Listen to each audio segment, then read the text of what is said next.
कांग्रेस और सपा में लगभग गठबंधन तय हो गया। आज शाम को प्रेस वार्ता भी शायद हो सकती है। 17 सीटों को लेकर जहाँ तक सूचना मिलेगी सहमति बनी है। जी, हुआ है कुछ ऐसा? अगर आपको सूचना मिली है तो कोई फैक्ट्स तो होंगे तभी आप तक सूचना आई है।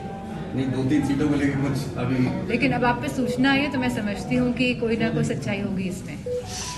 धर्मेंद्र जी पहले वहां से थे, बताइए उसे, अब उनको क्या लग रहा है, कहाँ उनको दे जा सकते? आने वाले समय में जिस तरह आप देख रहे हैं रोज लिस्ट निकल रही है हर हफ्ते में, तो आपको पता चल जाएगा कि धर्मेंद्र जी अगर लड़ेंगे तो कहाँ से लड़ेंगे। सांसद जी लगातार लिस्ट जारी की जा रही है। सांसद तेज प्रताप जी लगातार का नहीं, नाम, खाली 3 लिस्ट आई है। 3 लिस्ट आई हाँ है। जी। तेज प्रताप यादव जी का उसमें नाम नहीं निकल के आया, क्या मैं समझाया? समझती हूँ राष्ट्रीय नेतृत्व तय करेगा कि कौन कहाँ से चुनाव लड़ेगा। और राहुल गांधी ने एक बयान दिया है कि यूपी के युवा जो हैं वो रात में शराब के नशे में सड़कों पे घूमते हैं। यूपी के युवा जो है वो शराबी है, रात भर सड़कों पे मतलब डांस करते हैं। मैंने इस तरह का बयान नहीं सुना है, पर मुझे ये पता है कि यूपी का जो युवा है वो बेरोजगार घूम रहा है, उसके पास काम नहीं है, वो हताश है, उसकी आशाएं धीरे धीरे कम होती जा रही हैं क्योंकि सरकार नौकरी नहीं दे पा रही है। अगर नौकरी आती भी है पुलिस में, आपने देखा होगा किस तरह पुलिस की नौकरी में भी अब जांच का विषय बन गया है क्योंकि पेपर लीक होने का भी सवाल उठ रहे हैं। तो मैं समझती हूँ, और जो यहाँ पे $1 ट्रिलियन इकोनॉमी की बात हो रही है, जो यहाँ पे डिफेंस कॉरिडोर बनने की बात हो रही है, जहाँ पे इन्वेस्टमेंट समिट की बात हो रही है, जहाँ कह रहे हैं कि लाखों करोड़ रुपए उत्तर प्रदेश में आ रहा है, तो अगर उत्तर प्रदेश में इस तरह का कोई भी इन्वेस्टमेंट हो रहा होता तो मैं समझती हूँ कि यूपी की जो यूपी आगे बढ़ रहा होता, युवाओं के पास नौकरी होती, रोजगार होते, किसान खुशहाल होता। आज किसान की भी अगर स्थिति देख लेंगे क्या है, पूरे भारत का किसान हमारा आज परेशान है।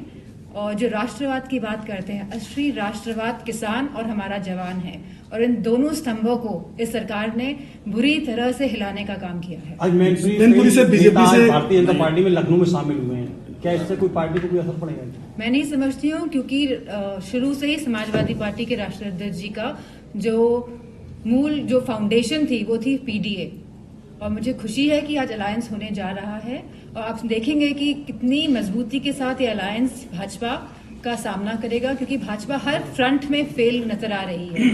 मैनपुरी से बीजेपी 4 कांग्रेस स्तंभों की बात हुई थी, नारी की, युवाओं की, किसानों की और जवानों की।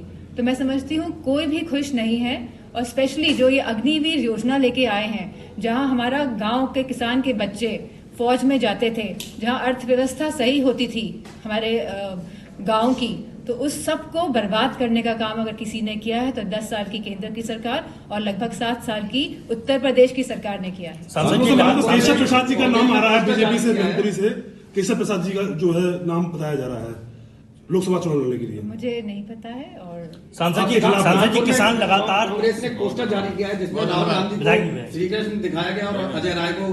मैंने ये पोस्टर देखा नहीं है तो मैं मान नहीं। सांसद जी लगातार किसान धरना दे रहे हैं, सरकार कह रही है कि बैठक की जा रही है, बातचीत की जा रही है, लेकिन अभी तक किसानों के प्रति कोई भी निष्कर्ष हल निकल के नहीं आ रहा। कैसे मानते हैं इसको लेकर, क्या देखते हैं? मेरे हाथ में कुछ है नहीं इन सब चीजों को लेकर।